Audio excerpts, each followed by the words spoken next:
हाय दोस्तों, आपका स्वागत है अनिल शर्मा स्टडी में। तो आज हम लोग क्लास 8 का साइंस का क्वेश्चन और आंसर करने वाले हैं। आज हम लोग चैप्टर 4 का क्वेश्चन और आंसर करने वाले हैं। चैप्टर का नाम है विद्युत धारा का रासायनिक प्रभाव। विद्युत धारा का रासायनिक प्रभाव। और इससे पिछले वीडियो को देखने के लिए आप प्लेलिस्ट में जाकर देख सकते हैं। तो चलिए चलते हैं।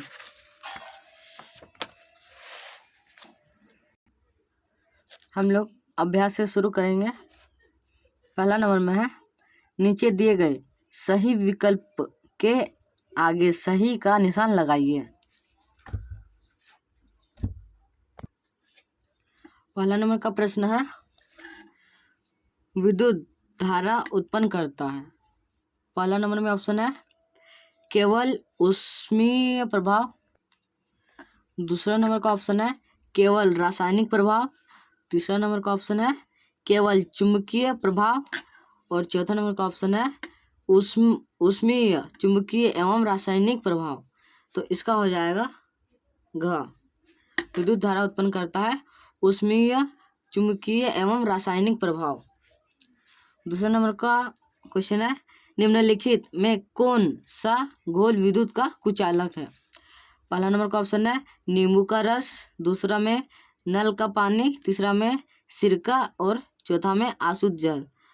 तो विद्युत का कुचालक है आसुत जल। विद्युत का कुचालक है आसुत जल। अब तीसरा नंबर का क्वेश्चन है, निम्नलिखित में कौन सी ऐसी धातु है जिसके विद्युत लेपन के द्वारा किसी वस्तु की चमक को बढ़ाई जा सकती है।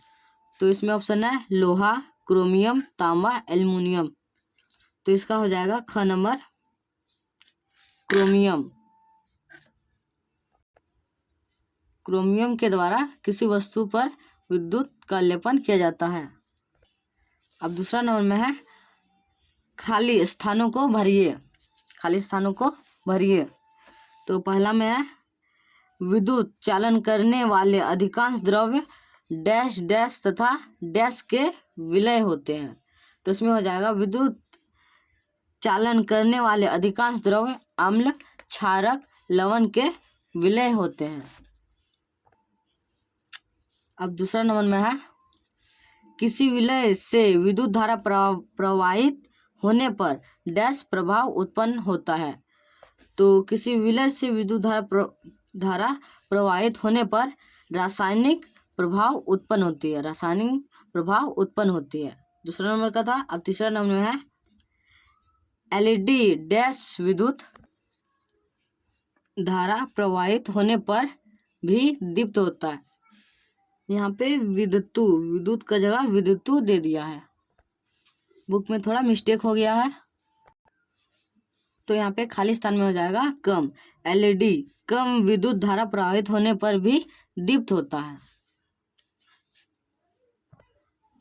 अब अगला नंबर का प्रश्न है, जब कॉपर सल्फेट विलयन से विद्युत धारा प्रवाहित की जाती है तो बैटरी के डैश टर्मिनल से संयोजित प्लेट पर कॉपर निक्षेपित हो जाता है। निक्षेपित होता है। तो यहाँ पे हमारा रिक्त स्थान में हो जाएगा ऋण। जब कॉपर सल्फेट विलयन से विद्युत धारा प्रवाहित की जाती है तो बैटरी के ऋण टर्मिनल से संयोजित प्लेट पर कॉपर निक्षेपित होता है। अब पांचवा नंबर का प्रश्न है, विद्युत धारा द्वारा किसी पदार्थ पर इच्छित धातु की परत निक्षेपित करने की प्रक्रिया को डैश कहते हैं। तो विद्युत धारा द्वारा किसी पदार्थ पर इच्छित धातु की परत निक्षेपित करने की प्रक्रिया को विद्युत लेपन कहते हैं। विद्युत लेपन कहते हैं। अब तीसरा नंबर का क्वेश्चन है, किसी धातु पर इच्छित धातु का परत निक्षेपित करने की प्रक्रिया को क्या कहते हैं।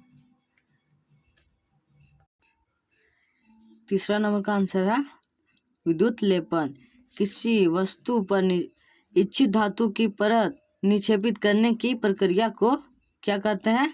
विद्युत लेपन कहते हैं। अब चौथा नंबर का प्रश्न है, पानी को हाइड्रोजन तथा ऑक्सीजन में विघटित करने के लिए क्या करना चाहिए? इसका आंसर है विद्युत अपघटन करना चाहिए। विद्युत अपघटन करना चाहिए। पांचवा नंबर का क्वेश्चन है, खाद्य पदार्थों को संरक्षित करने के लिए लोहे के डिब्बे पर किसी धातु पर विद्युत लेपन किया जाता है। किस धातु का विद्युत लेपन किया जाता है? तो इसका आंसर है क्रोमियम। क्रोमियम धातु का विद्युत लेपन किया जाता है। अब छठा नंबर का प्रश्न है, लोहे के पुलों को जंग से बचाने के लिए किस धातु का विद्युत लेपन किया जाता है? तो इसका आंसर है जिंक। लोहे के पुलों को जंग से बचाने के लिए किस धातु का विद्युत लेपन किया जाता है? तो इसका आंसर है जिंक। सातवां नंबर का प्रश्न है, क्या प्लास्टिक या लकड़ी की वस्तुओं पर विद्युत लेपन किया जा सकता है? तो इसका आंसर है नहीं। किसी अधातु पर विद्युत लेपन नहीं किया जा सकता है। अब आठवां नंबर का प्रश्न है, भीगे हाथों से विद्युत उपकरणों को छूना क्यों खतरनाक होता है? इसका आंसर है क्योंकि जल विद्युत का चालक है। क्योंकि जल विद्युत का चालक होता है। अब बढ़ते हैं अगले नंबर में। 9 नंबर का क्वेश्चन है, आंसू जल विद्युत का चालन नहीं करता परंतु नल का पानी विद्युत का चालन करता है, क्यों? तो इसका आंसर है क्योंकि नल के पानी में खनिज घुले होते हैं। क्योंकि नल के पानी में खनिज घुले होते हैं। इसका आंसर है 9 नंबर का, जल्दी से नोट कर लीजिए।